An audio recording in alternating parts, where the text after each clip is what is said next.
So here's a look at the manual right here. Once again, the box art, absolutely incredible. The confidential here, it makes you feel immersed in the experience.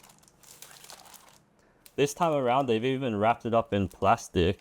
Once again, you notice that it is so thick. There's so many pages. Surprisingly though, compared to the PG Unleashed RX-78-2, they're kind of similar thicknesses, maybe slightly more thick.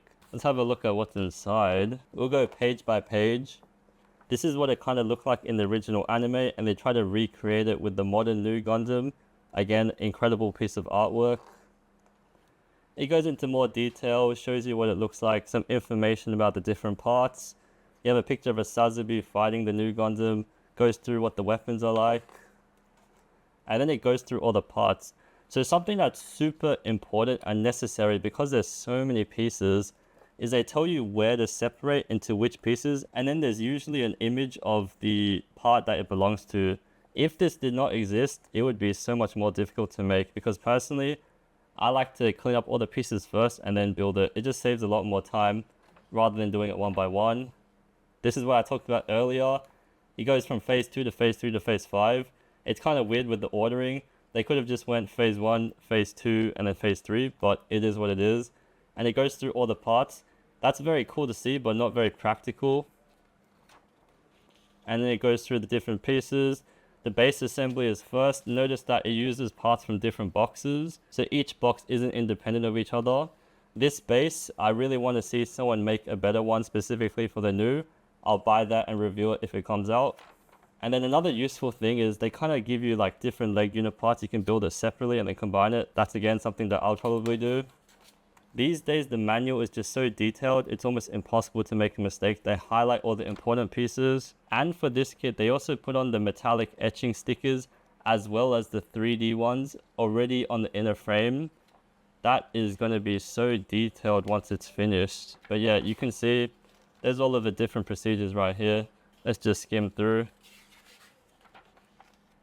The waist frame, so many intricate pieces. One of the most detailed waists that I've ever seen. Even the back looks amazing. The chest frame.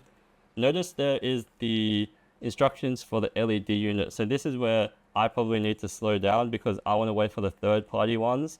And I've heard that if you put it together and want to install the LED units after, you're going to have a lot of trouble because some of these pieces, they fit in real tight and you probably break it if you're taking it apart. So just keep that in mind if you want to install LEDs afterwards. Everything here looks very straightforward. It gives you places to check as well because, you know, this part right here, it basically holds the whole upper torso. They even have metallic stickers in weird locations which you'll probably never see. But again, that's the builder's experience. Oh, I also noticed there's a picture of Amuro getting the headache just to show he's in the cockpit with that new type thing. And then again, it goes through the wiring. Again, nothing too complicated. I just can't believe they charge that much for LEDs. In my country, it costs almost 200 USD. That's actually insane for just a bunch of LED lights. Someone's definitely going to make it with USB-C and they're going to make it RGB. Chest frame, again, straightforward. And then you have the arms. Start skimming through now. And then you get to the part at the end where they start putting on the actual armor. So that's going to be cool. You can see there's so many different steps that it's going to take people weeks, hundreds of hours if you want to do it carefully. And then you start putting on the armor attachments. You can see it gets more and more finished as you continue. But one thing I do need to mention, some reviewers were saying that some parts don't fit completely well. This one here, I did notice someone made an actual video just for this specific part. So this one is the central chest unit. What most people have is a gap between the inner frame and the outer part. It's because of this little cutout rectangle here.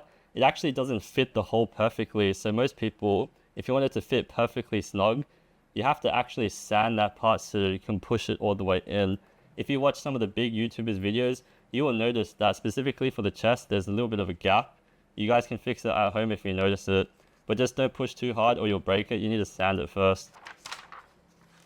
Everything here looks very standard. You got the weapons. It just goes on and on and on. The eye covering part.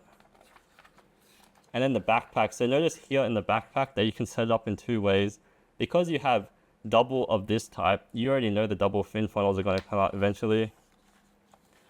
And then it goes through the weapons, the rifles. You guys have probably already seen this. Okay, let's flick through. Hands, I like to see the articulated hands. These ones, because they're locked in by the joint, they should be the most strong ones you've ever seen. And then just setting it all up together. Opening hatch gimmicks. You definitely got to try this once. And for this to be the PG Unleashed line, you already know Bandai's going to go crazy the next one that comes out, probably in 5 years. Even the fin funnels, this is something that people think is like a side project, but no. This is going to take up a lot of time to get right. So many different parts. The interlocking mechanism, they finally fixed it from the RG and MG line. Put it all together and bam, look at all the different poses you can make. The only mistake is you have to buy these fin funnel attachment things. These are expensive. So I calculated it probably costs 60 USD to be able to hold all the fin funnels up. That's a lot of money for a kit to just have things stand up on it. And then you have the decal guide right here. Inner decals. You can see they gave you 1,000,000 decals, but you only put on the ones that you need. You don't have to strictly follow the guidelines, but yeah, it does make it look much more detailed. This is definitely going to take me a while to make. I'm definitely going to get the third-party LED light sets.